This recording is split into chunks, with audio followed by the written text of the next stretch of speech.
Waktunya bertempat di Hotel Platinum Kota Balikpapan di hari Kamis 16 Mei 2024.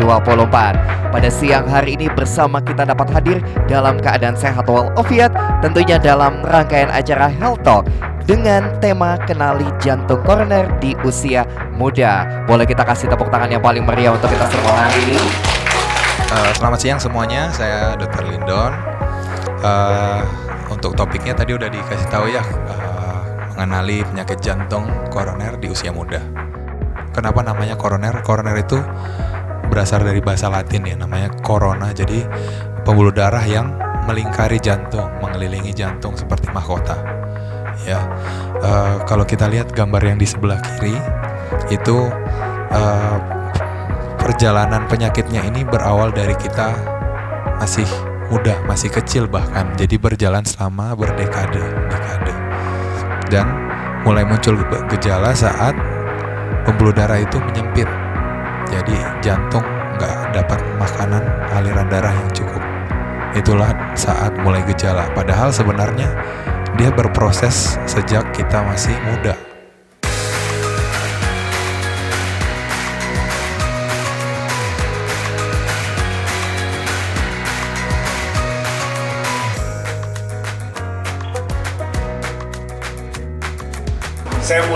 Nama saya Dr. Reza, saya tugas di Rumah Sakit Siloam sebagai dokter radiologi ya.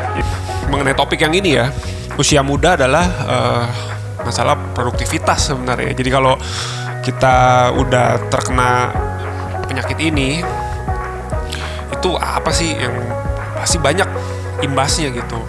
Nah, terutama ya karena jadi kita nggak produktif lagi. Nah ya itu yang saya pikir bahwa di sini ya itu tempatnya asuransi untuk mengambil tempat di situ. Jadi kita harus siapkan proteksi untuk perlindungan untuk diri kita. Silahkan check up, sayangi diri, kita periksakan ya walaupun belum ada gejala.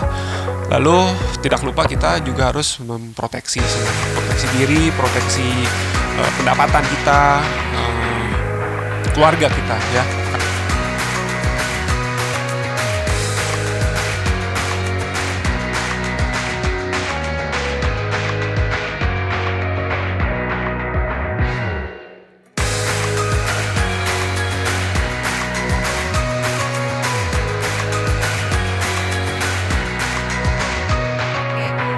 Bapak Ibu, kalau kita berbicara mengenai tadi jantung, berarti penyakit, berarti kita juga harus berbicara mengenai uang, betul ya?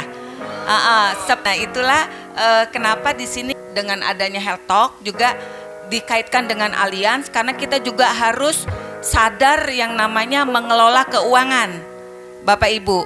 Nah untuk biaya untuk pengobatan itu bisa menggunakan kartu kesehatan ataupun menggunakan uang cash, betul ya?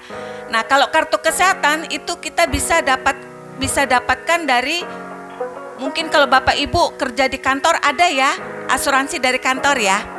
Nah, boleh Pak menggunakan BPJS atau boleh menggunakan dari asuransi pribadi atau boleh menggunakan dari asuransi kantor. Nah, tetapi bagi mereka yang mungkin kayak kemarin saya mengantar, kebetulan ada nasabah saya kemoterapi, mengantar beliau seorang guru. Kalau namanya seorang guru tentu saja punya BPJS, tapi beliau lebih nyaman menggunakan Allianz. Kebetulan nasabah dari Allianz. Kenapa? Karena kalau kita menggunakan BPJS, karena kalau BPJS ada prosedurnya, betul ya? Nah, itulah makanya kenapa dikaitkan dengan Allianz. Di sini saya ingin sharing kepada Bapak Ibu mengenai kartu kesehatan Allianz yang bisa menjadikan pilihan selain menggunakan juga kartu BPJS ataupun asuransi dari kantor, seperti itu. Buat saya slogannya cuma satu, Bu. Lebih baik punya tidak dipakai daripada mau pakai nggak punya. Nah, yang dipakai kebetulan anak saya di tahun 2023. Dia cuma batuk pilek aja sih, batuk pilek, demam enggak turun-turun. Akhirnya begitu tenangnya karena saya punya ini, jadi kita pergi ke Siloam. Sampai di sana seperti biasa prosedural, diurus semuanya, diberikan kamar sesuai plan kita, masuk, dan semuanya udah berjalan dengan sendirinya sesuai prosedur Siloam tentunya, yang buat saya nggak ngerti, yang tahu kan Siloam bagaimana penanganannya.